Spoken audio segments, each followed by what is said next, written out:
आगे बढ़ने के लिए परिस्थितियां अनुकूल। 31 मई को केरल में दस्तक दे सकता है मॉनसून। 2 दिन बिहार और पूर्वी उत्तर प्रदेश के कुछ इलाकों में हो सकती है जोरदार बरसात, तो पश्चिमी राजस्थान में कहीं कहीं चलेगी धूल भरी आंधी। कोंकण में करे भिंडी, खीरा, करेला और तोरी की बुआई, तो राजस्थान में सब्जियों में हर 5 से 6 दिनों के अंतराल पर सिंचाई करे। नमस्कार, आप सभी का स्वागत मौसम खबर में। मैं हूं मुकुल शर्मा। मौसम खबर में आपको बताएंगे आने वाले 2 दिनों के दौरान देश के किन हिस्सों में होगी बारिश, कहां चलेंगी तेज हवाएं और कैसा रहेगा तापमान का हाल। साथ ही ऐसे मौसम में किसानों के लिए क्या है विशेषज्ञ की सलाह। लेकिन आइए सबसे पहले नजर डाल लेते हैं मौसम की खास खबरों पर। भारत मौसम विज्ञान विभाग के मुताबिक दक्षिण पश्चिम मानसून के आगे बढ़ने के लिए परिस्थितियां अनुकूल हैं। 31 मई को केरल पहुंच सकता है दक्षिण पश्चिम मानसून। अगले 2 दिन बिहार के कुछ इलाकों में जोरदार बरसात हो सकती है। कल पूर्वी उत्तर प्रदेश के कुछ हिस्सों में भारी से भारी बारिश की उम्मीद है। कल उप हिमालय पश्चिम बंगाल और सिक्किम में कुछ जगहों पर भारी बारिश की संभावनाएं हैं। शनिवार को केरल में कहीं कहीं भारी बरसात की संभावनाएं हैं। अगले 2 दिन अंडमान निकोबार में भी कुछ जगहों पर मूसलाधार बारिश के आसार हैं। वहीं 2 दिन पश्चिमी राजस्थान में भी कुछ जगहों पर चल सकती है धूल भरी आंधी। तो जाना आपने क्या कुछ खास रहेगा। लेकिन बात की जाए अगर बारिश की स्थिति की, तो अगले 2 दिन देश के किन किन हिस्सों में बारिश हो सकती है और कहां कहां मौसम साफ रहेगा, जान लेते हैं इस रिपोर्ट में।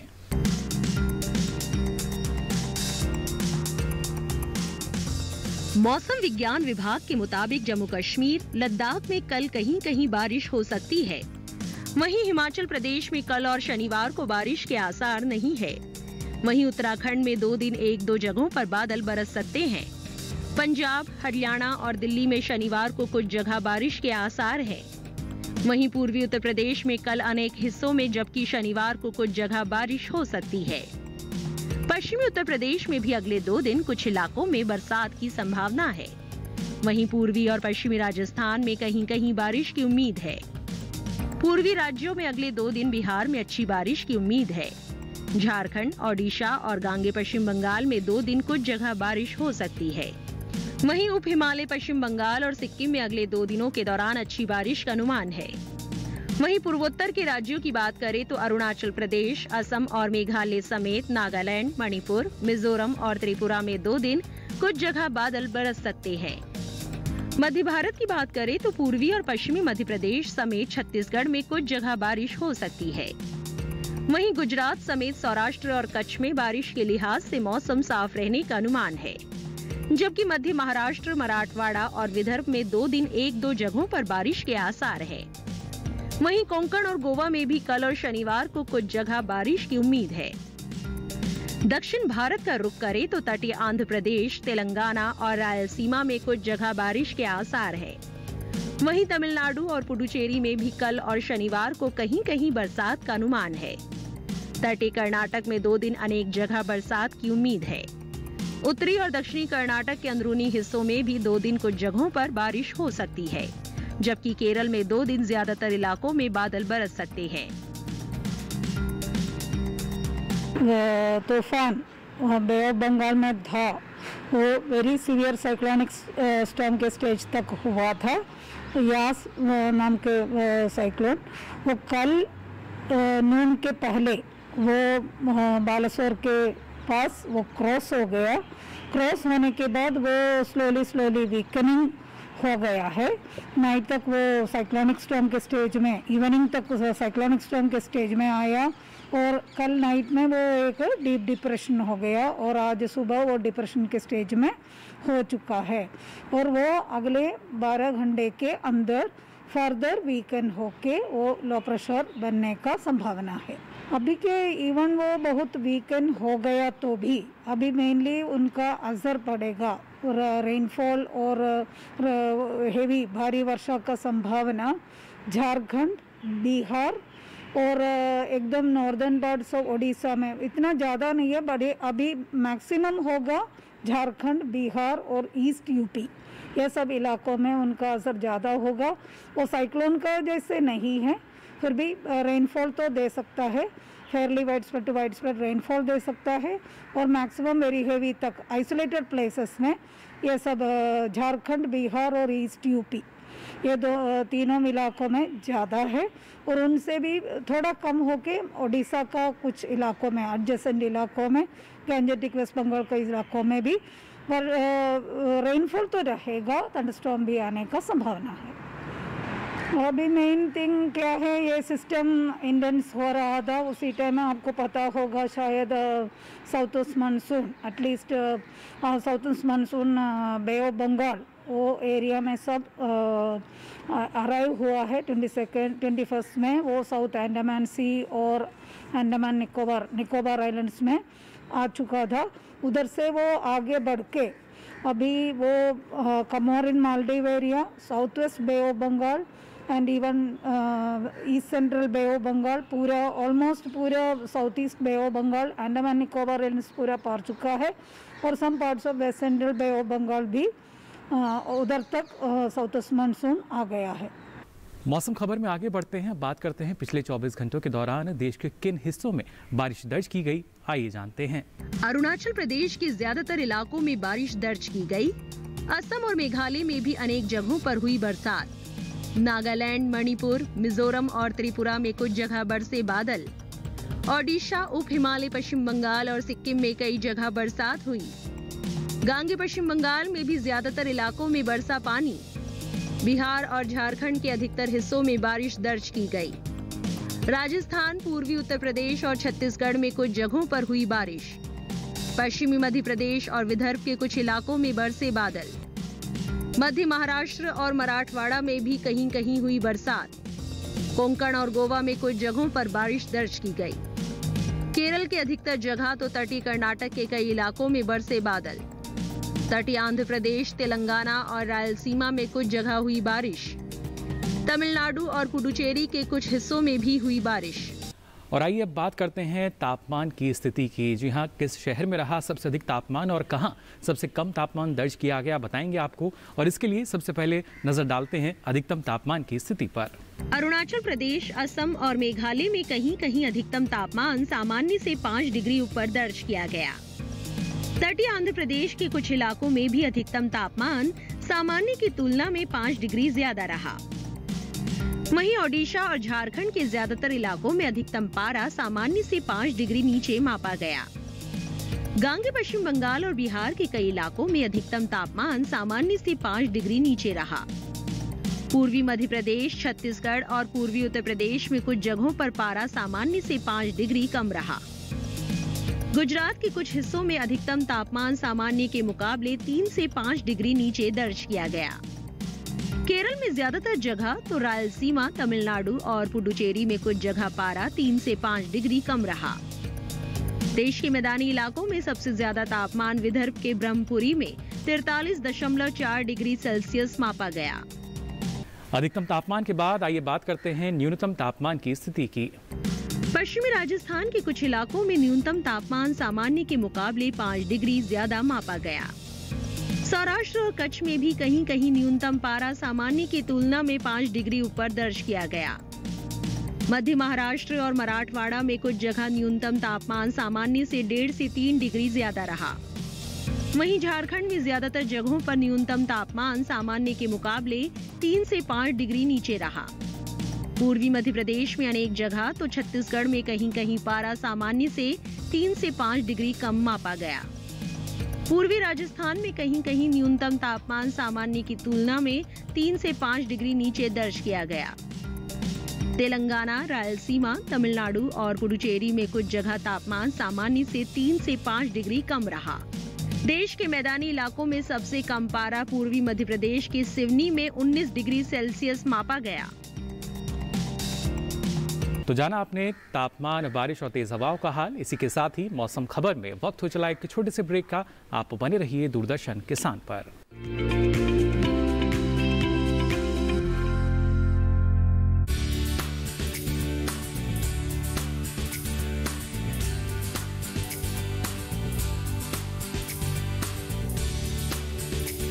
हिम्मत, मेहनत, लगन से अपने सपनों को पूरा करती महिला स्वावलंबन और सशक्तिकरण की नई मिसाल पेश करती, स्वरोजगार से आत्मनिर्भर बनती, संघर्ष से पहुंचती मंजिल तक, बेमिसाल बेटियां आंगन से बुलंदियों तक। हर बुधवार सुबह 7:30 बजे सिर्फ डीडी किसान पर।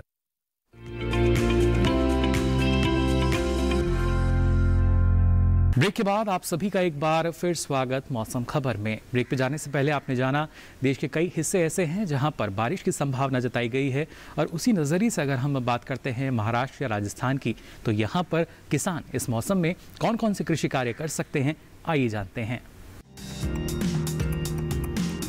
कोंकण के किसान इस समय खरीफ धान और रागी की नर्सरी तैयार करते रहे। यही आम में गुठली कलम बांधने के लिए अच्छी गुठलियों की व्यवस्था करें।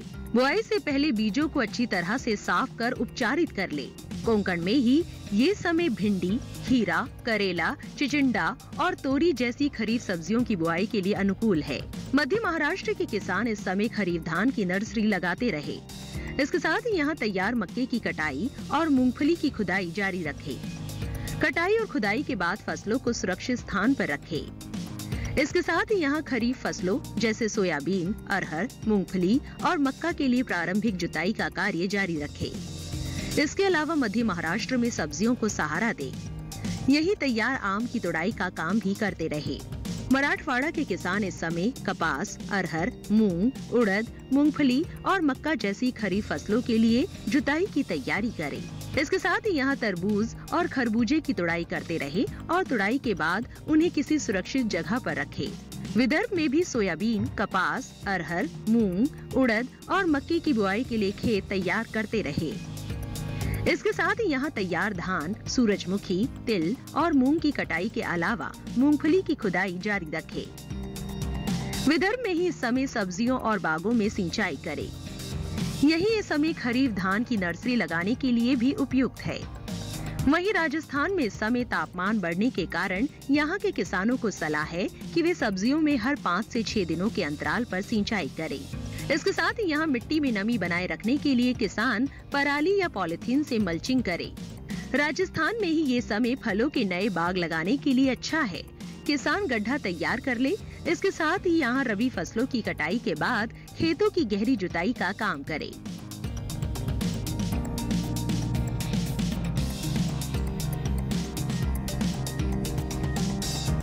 तो जाना आपने महाराष्ट्र राजस्थान की अगर बात की जाए किसान कौन कौन से कृषि कार्य कर सकते हैं। अब आगे बढ़ते हैं और आज की फसल में बात करते हैं तोरी की। जी हाँ, अगर हम बेल वाली सब्जियों की बात करते हैं उनमें से एक तोरी की खेती हमारे किसान कर सकते हैं, लेकिन इस दौरान आपको किन किन बातों का ख्याल रखना होगा, क्या विशेष सावधानी अपनानी होगी जिससे बेहतर उपज आप ले पाएं, जान लेते हैं इस रिपोर्ट में।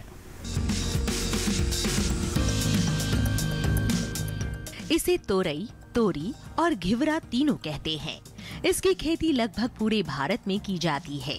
दूसरी बेल वाली सब्जियों की तरह ही इसे भी साल में 2 बार बोया जाता है, पहले फरवरी मार्च में और फिर जून जुलाई में। यानी अभी तोरी बोने का एकदम सही समय चल रहा है। तोरी की बुआई करते समय कुछ सावधानियां बरतें। उन्नत किस्म का बीज चुनना बेहतर रहेगा। भारतीय कृषि अनुसंधान संस्थान ने 2 किस्में विकसित की है, पूसा स्नेह और पूसा नूतन। पूसा स्नेह उत्तरी मैदानी क्षेत्रों के लिए उपयुक्त है। इसका फल चिकना, सीधा और दरमियानी लंबाई का होता है। रंग गहरा हरा, गुदा मुलायम लेकिन छिलका सख्त होता है। तुड़ाई के बाद बेचने के लिए इसे काफी दूर तक भेजा जा सकता है। साथ ही इसमें अधिक तापमान सहने की भी क्षमता होती है। बुआई के 45 से 50 दिनों के भीतर फसल तैयार हो जाती है। इस दौरान किसान पहली तुड़ाई कर सकते हैं। 1 हेक्टेयर में 120 क्विंटल तक पैदावार हो सकती है। पूसा नूतन का फल धारीदार होता है। ये दिल्ली और राष्ट्रीय राजधानी क्षेत्र के लिए उत्तम है। फल लंबा, सीधा और आकर्षक होता है। फलों का रंग हरा और औसत वजन 105 ग्राम होता है। इसका भी गुदा मुलायम होता है। ये बसंत, ग्रीष्म और खरीफ दोनों फसलों के लिए उपयुक्त है। बोने के 45 से 50 दिनों में पहली तुड़ाई की जा सकती है। पूसा नूतन किस्म 1 हेक्टेयर में 160 क्विंटल तक पैदावार दे सकती है। तोरी की बुआई करते समय 1 हेक्टेयर के लिए 4 से 5 किलो बीज पर्याप्त होते हैं। बुआई करते समय पंक्ति से पंक्ति की दूरी 200 सेंटीमीटर और पौध से पौध की दूरी 75 सेंटीमीटर रखें। अगर बात सिंचाई की करें तो गर्मी के मौसम में हर 5 से 6 दिन पर सिंचाई करते रहें। खरपतवार हटाने के लिए 2 बार निराई करें। फसल में फल मक्खी का प्रभाव भी देखा जा सकता है। ऐसे में उचित दवाओं का छिड़काव करें। किसान ध्यान रखें कि फसल में किसी भी तरह की दवा का छिड़काव करने से पहले कृषि विशेषज्ञों की सलाह जरूर लें। बुलेटिन में आगे बढ़ते हैं और बात करते हैं खासतौर से उत्तराखंड की। तो यहाँ किसान इस मौसम को ध्यान में रखते हुए कौन कौन से कृषि कार्य कर सकते हैं, आइए जानते हैं। उत्तराखंड के पहाड़ी इलाकों में सब्जियों और गन्ने के खेतों में पानी न रुकने दे। उत्तराखंड के किसान इस समय लगा सकते हैं धान की नर्सरी।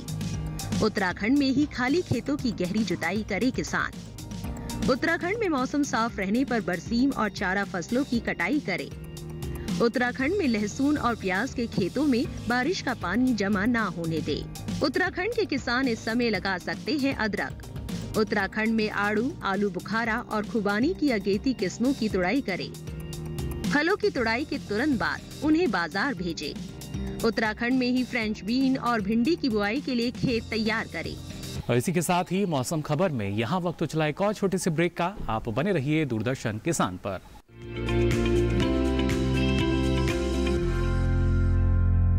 भाइयों, स्वास्थ्य सेवाएं आम आदमी तक पहुंचे, इसके लिए भारत सरकार ने 2 योजनाएं भी आरंभ की हैं, आयुष्मान भारत और जन औषधि केंद्र। तुम जो गांव के लिए, समाज के लिए कर रहे हो, ये सब सुनकर देखकर सीना चौड़ा हो जाता है। आप सब बड़ों का आशीर्वाद है चाचा जी। भगवान ने चाहा तो देवेश की शादी भी करनी होगी जल्दी। भगवान ने इतनी सुंदर जोड़ी बनाई है तो ब्याह तो होगा ही।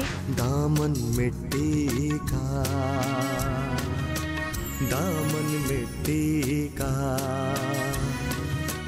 दामन मिट्टी का।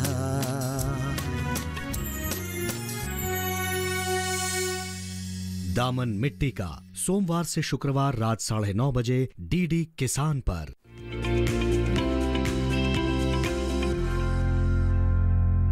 ब्रेक के बाद आप सभी का एक बार फिर स्वागत मौसम खबर में। अब आइए बात करते हैं हिमाचल प्रदेश की। यहाँ पर किसान इस मौसम में कौन कौन से कृषि कार्य कर सकते हैं, आइए जानते हैं।